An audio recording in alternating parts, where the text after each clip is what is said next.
मतलब गाँव में से जाना पड़ता है। यहाँ के रास्ते भी इतने आइडल नहीं होते हैं। स्टैचूज़ है उसके चेहरे और हाथ को डेफिनेटली पूरी तरह से ख़राब कर दिया गया। आप अगर आप ये मूर्ति को देखोगे, इनका चेहरा पूरी तरह से ख़राब कर दिया गया है।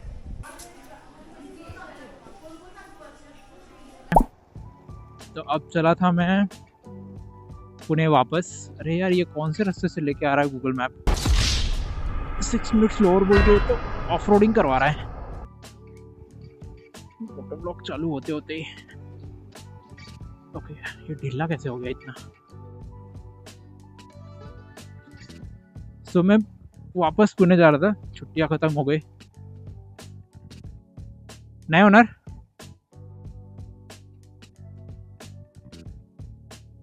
ओके।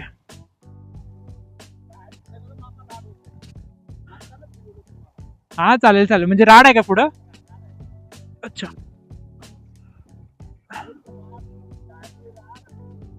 कपडे राड गुगल मॅपवर तसंच दाखवलं हो. मॅपला तसंच दाखवलं. हा, हो चालेल चालेल, धन्यवाद.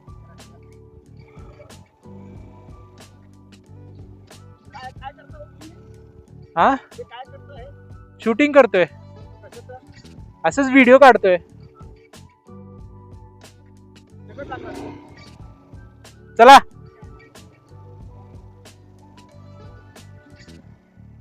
एक मिनट, फिर लॉक हो गया. ओके, मुझे लग ही रहा था कि रास्ता अच्छा नहीं होगा आगे. वो उन्होंने वैसे बोल ही दिया कि भाई साहब यहाँ से मत जाओ, बहुत रास्ता गंदा है ना. गूगल मैप भी ना. मैं चला था पुणे के लिए, दिवाली की छुट्टियां खत्म और हमारी जो छठ पूजा थी वो भी खत्म हो गई आज, और कल से ऑफिस जाना है मुझे. सो मैं बोला कि आज ही निकल जाता हूँ, सुबह बहुत गड़बड़ हो जाती है. तो मैं निकला पुणे के लिए. सो जाने से पहले मैंने सोचा कि क्यों ना एक मतलब एक दूसरा डेस्टिनेशन होकर हम लोग वापस जाए, क्योंकि मैं जब कल मैप देख रहा था तो मुझे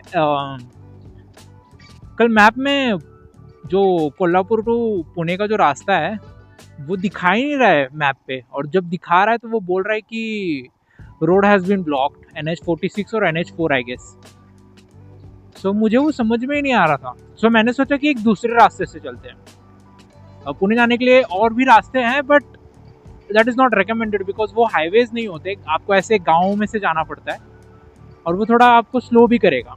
जो मुझे 3 साढ़े 3 घंटे लगते हैं मुझे पुणे पहुंचने में, वो आपको 5-6 घंटे पहुंचाए, 5-6 घंटे में पहुंचाएगा, क्योंकि आपको ऐसे गलियों में से मतलब गाँव में से जाना पड़ता है. यहाँ के रास्ते भी इतने आइडल नहीं होते हैं. आई मीन हाईवेज के भी आइडल नहीं है. हमने रोड बनाने में स्पेस टेक्नोलॉजी का उपयोग किया है. स्पेस टेक्नोलॉजी से फोटोग्राफी होती है, मॉनिटरिंग होता है. वाह क्या सीन है.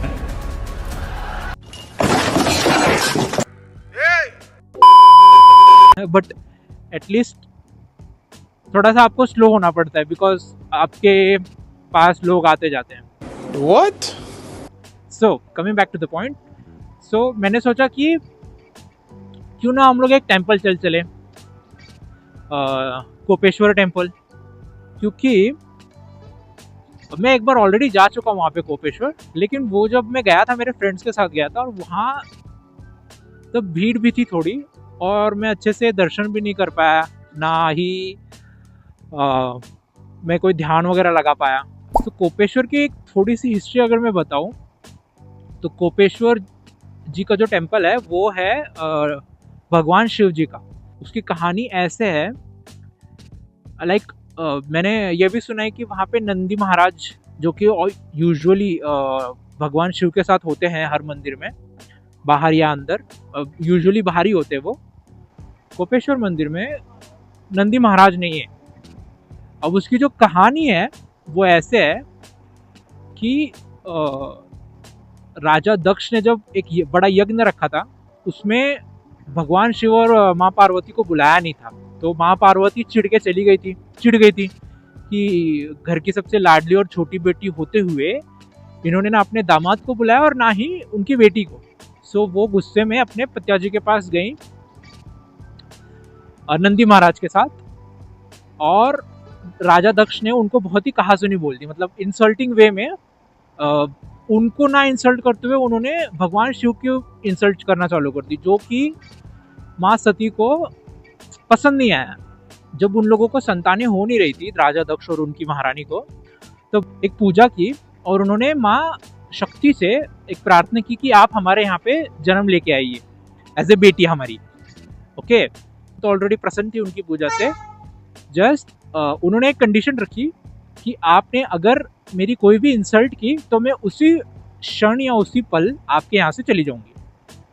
ओके, और जब coming back to this point जहाँ पे राजा दक्ष ने माँ सती को बुलाया नहीं था और भगवान शिव को, और जब वो इंसल्ट करने लगी भगवान शिव की, तब माँ सती ने उनको, मतलब उन्होंने ऑलरेडी बोल के रखा था कि मुझे अगर आपने इंसल्ट किया तो मैं वहाँ पे एक क्षण भी नहीं रहूंगी। तो माँ सती का इंसल्ट मतलब भगवान शिव का भी इंसल्ट, और भगवान शिव का इंसल्ट मतलब माँ सती की भी इंसल्ट। तो वो इनडायरेक्टली शक्ति की इंसल्ट हुई, क्योंकि शिव और शक्ति एक ही है। ओके, तो जब ये हुआ तब माँ ने आत्मदाह कर लिया उसी यज्ञ में, और जब ये बात भगवान शिव को पता चली कि माँ सती अब नहीं रही, उन्होंने अपना आत्मदाह कर लिया है, तब वो बहुत ही क्रोधित हुए। और जब वो बहुत क्रोधित हुए तब उन्होंने अपनी जटा तोड़ी, जटाओं में से कुछ बाल तोड़े शायद, और उन्होंने जमीन पे ऐसे कुछ तो किया, और उसमें से भैरव और कोई भैरव या फिर कोई तो देव बाहर आए जो कि शिव का ही रूप है।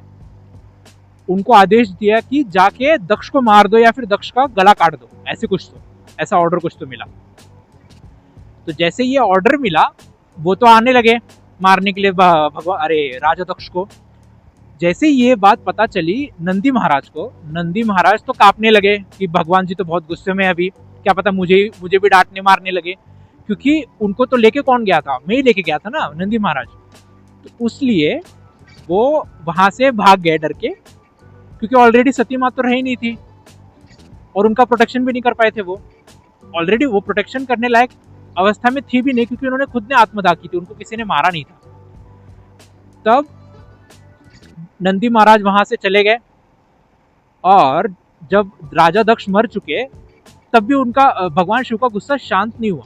ओके, जब भगवान शिव का गुस्सा शांत नहीं हुआ तब एक मिनट, मैं सही रास्ते पे जा रहा हूँ नहीं, हाँ, तब वो तांडव करने लगे माँ सती को लेके। माँ सती की जो भी बॉडी थी उसको उठाया और वो अपना जो तांडव, उनका जो डांस है वो करने लगे वो, जिसकी वजह से प्रलय और सारी सृष्टि मिटने लगी, प्रलय के कंगार पे आ चुकी थी।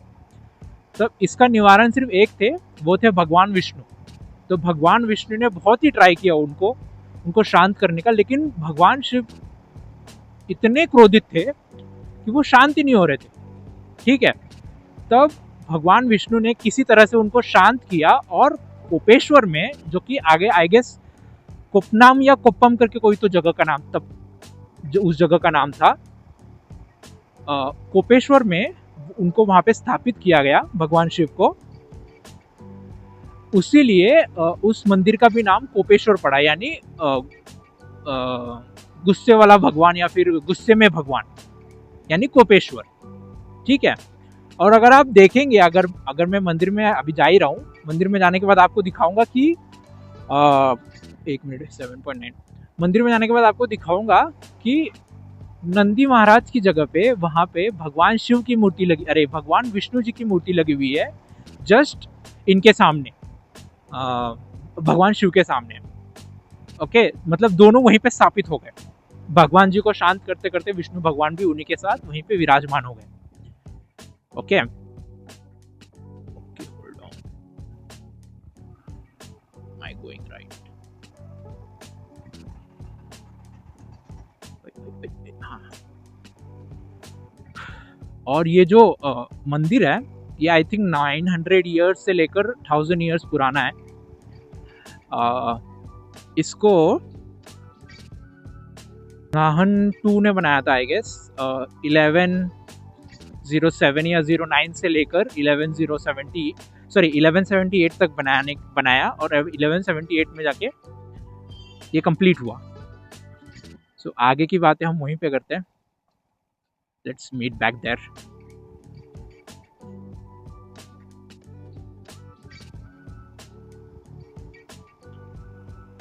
कैसे कोपेश्वर मंदिर भी सिर्फ 210 मीटर है। मुझे ज़्यादा टाइम लग गया है, इतना टाइम नहीं लगता कोपेश्वर मंदिर आने में। आई गेस मैं आ गया हूँ कोपेश्वर मंदिर। मंदिर क्या पता यहाँ पे कुछ चीज़ रखने देगा नहीं देगा। नो पे पार्किंग, चलो ठीक है, पे पार्किंग तो है। मेरा कोपेश्वर मंदिर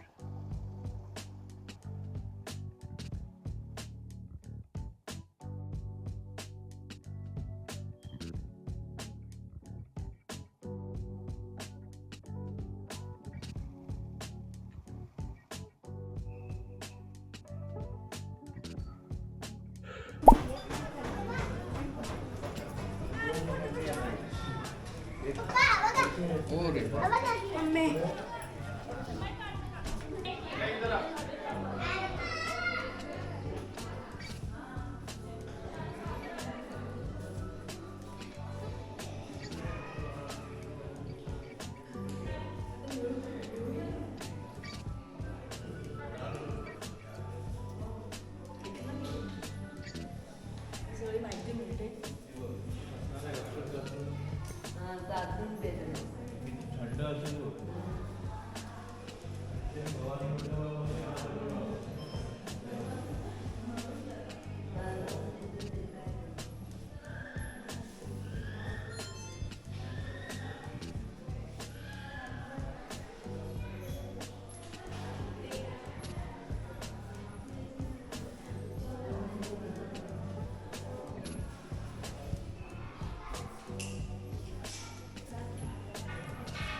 सो मेरा दर्शन लेके तो अभी हो गया।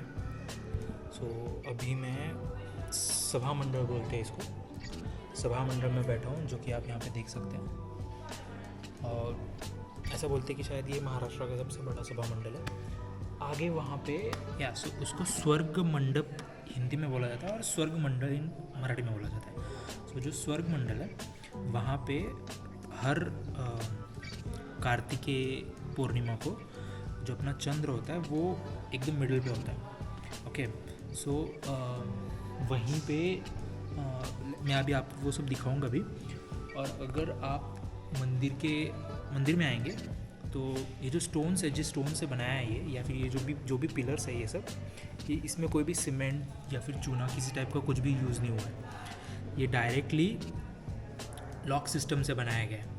ओके, सो इंटरलॉक सिस्टम से, यानी एक लॉक होगा और एक जिसके अंदर वो फंसाया जाएगा। आई डोंट नो उसको एग्जैक्टली क्या बोलते हैं, मेरे पास उतना टाइम नहीं था कि मैं स्टडी कर पाऊँ।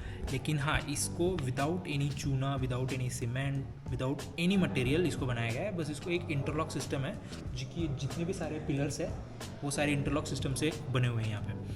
और अगर आप इस मंदिर के अंदर पैर रख देंगे ना, अभी मैं बाहर बज रहे कितने 2 बज रहे, यानी मैं 1 बजे के आसपास में मंदिर में आया था और धूप बहुत थी, मतलब इतनी भी नहीं लेकिन थी अच्छी खासी। तो मैं थोड़ा सा मुझे गर्मी लग रही थी। जैसे ही मैंने मंदिर में पैर रखा, दर्शन लिए और मैंने थोड़ा कहा कि चलो थोड़ा मेडिटेट कर लेते हैं। आई थिंक मैंने 10 से 15 मिनट मैंने मेडिटेट किया होगा और मेरी बॉडी ना पूरी कूल डाउन हो गई। और अगर आप जैसे आप इस मंदिर के अंदर पैर भी रखेंगे ना, तो आपको डिफरेंस समझ में आएगा बाहर के क्लाइमेट के अंदर और इस मंदिर के अंदर के क्लाइमेट का। मैं अभी नीचे बैठा हूँ ना, मुझे इस फर्शी पे इतनी ठंड लग रही है, इधर फर्श पूरी पत्थर की है। ओके, सो मतलब क्या टेक्नोलॉजी होगी, क्या लोगों का मतलब दिमाग चलता होगा उस ज़माने में। मतलब ये 11th सेंचुरी में बनाई है। उस ज़माने में इसको ऐसा बनाया गया कि आप कोई भी सीज़न में आओ, बारिश हो, ठंडी हो या फिर गर्मी हो, आप तीनों सीज़न में आओ, आपको इस मंदिर के अंदर का टेम्परेचर सेम मिलेगा। और मैंने जितने भी पिलर्स है ना मंदिर के अंदर, वहाँ पे हर पिलर पे एक एक स्टैचू लगी हुई है और उन हर स्टैचूज़ का हाथ और सर या फिर चेहरा बोल सकते हैं आप, उसको पूरी तरह से काट दिया गया है। मैंने मंदिर के पंडित से पूछा और उनके अंदर जो एक फीमेल भी बैठी थी उनसे भी पूछा, तो उन्होंने बताया कि ये मुग़लों ने या फिर औरंगज़ेब या फिर जो भी यहाँ पे तब रूलर था उन्होंने ये सब किया है ताकि इसको क्या बोलते हैं, इसको मिटा सके। मैंने पूछा कि फिर जो शिवलिंग है उसको उसके साथ भी ऐसे कुछ छेड़छाड़ हुआ या फिर उसको काटा वगैरह या फिर ऐसे कुछ भाला वगैरह मारा, क्योंकि बहुत सारे मंदिरों में ऐसे किस्से हो चुके, क्योंकि सोमनाथ मंदिर जो है वहाँ पे तो उसको तो हर बार उजाड़ा गया और उसको हर बार बसाया गया। सो उन्होंने कहा कि नहीं, भगवान की दया से शिवलिंग बचा हुआ है। शिवलिंग जैसे था 11th सेंचुरी में सेम अभी भी वैसे का वैसे ही है। जस्ट जो कि जितने भी पिलर्स पे मूर्तिज़ है या फिर जितने भी स्टैचूज़ है उसके चेहरे और हाथ को डेफिनेटली पूरी तरह से ख़राब कर दिया गया। आप रिकग्नाइज़ नहीं कर पाएंगे। लेकिन उस तरफ मंदिर के जब आप एंटर करेंगे तो एक साइड का जो पूरा स्कल्पचर है उसको इतनी बारीकी से निकाला, मुझे लग रहा है वो विष्णु भगवान है या फिर शिव भगवान ही होगी, आई डोंट नो, मुझे वो समझ में नहीं आ रहा क्योंकि उनका भी चेहरा ढंग से दिख नहीं रहा है, अंधेरा भी था थोड़ा वहाँ पे। उसका मैंने वीडियो लिया, वो दिखा दूंगा। लेकिन जो कि जितने भी स्कल्पचर्स हैं, एक तो मैंने निकालने की कोशिश किया वहाँ पे अंधेरे की वजह से, आई डोंट नो दिखेगा कि नहीं, स्कल्पचर्स या स्टैचूज़ के मैंने वीडियोज़ नहीं निकाल पाए क्योंकि वहाँ पर मोबाइल या फिर फ़ोटोज़ अलाउड नहीं है। सो ये देखो, अगर आप ये मूर्ति को देखोगे, इनका चेहरा पूरी तरह से ख़राब कर दिया गया है ऐसे ही यहाँ पे। और ऐसे अगर आप अंदर जाओगे ना तो अंदर हर जितने भी पिलर्स हैं उतने सारे पिलर्स पे उनका चेहरा और हाथ ऐसे ही ख़राब किया गया है। अब ये देखिए, आई डोंट नो कि ये बीच का भी चेहरा ख़राब ही किया गया है। अब आई डोंट नो कि ये बाय द टाइम ख़राब हुआ है या फिर किसी इन्वेडर ने ख़राब किया है। यहाँ पे देखिए, यहाँ पे तो इनकी पैर भी नहीं है, पूरी मूर्ति गायब है। ओके, यहाँ पे किसी टाइप का इंस्क्रिप्शन है, कुछ तो लिखा हुआ है, आपको दिख रहा है नहीं दिख रहा है।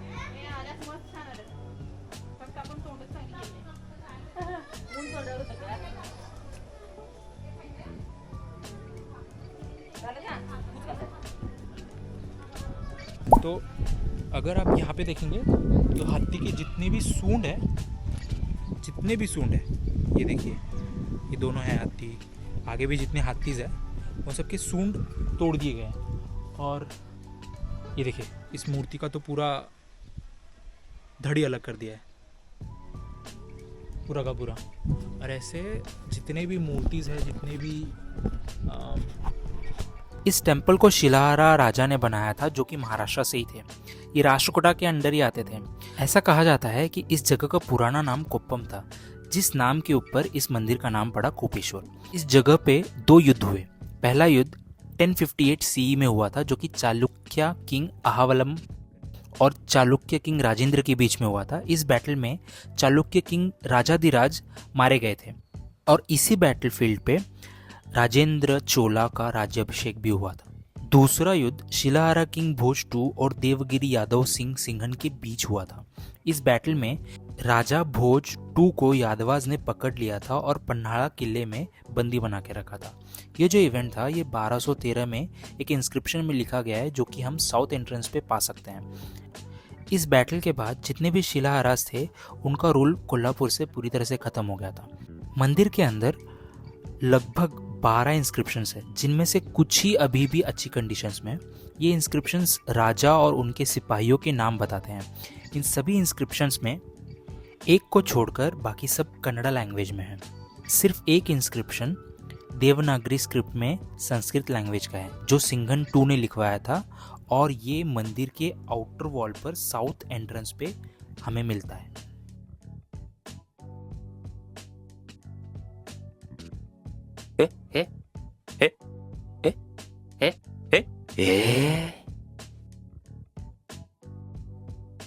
हाँ, ये कर लो पहले।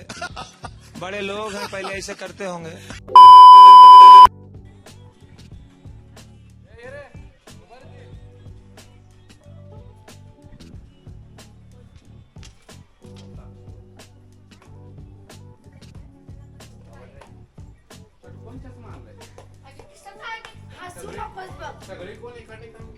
पूरे मंदिर को 4 हिस्सों में बांटा गया, जो कि है स्वर्ग मंडल, सभा मंडल, अंतराल कक्ष एंड गर्भागृह। जो भी हमने देखा वो गर्भागृह था और जहाँ मैं बैठा था वो सभा मंडल था।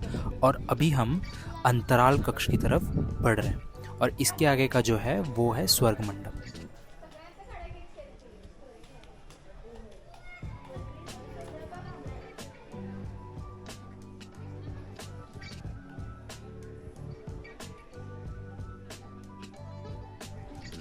तो ये जो सामने जो आपको दिख रहा है मंडप, ये स्वर्ग मंडल है या फिर स्वर्ग मंडप।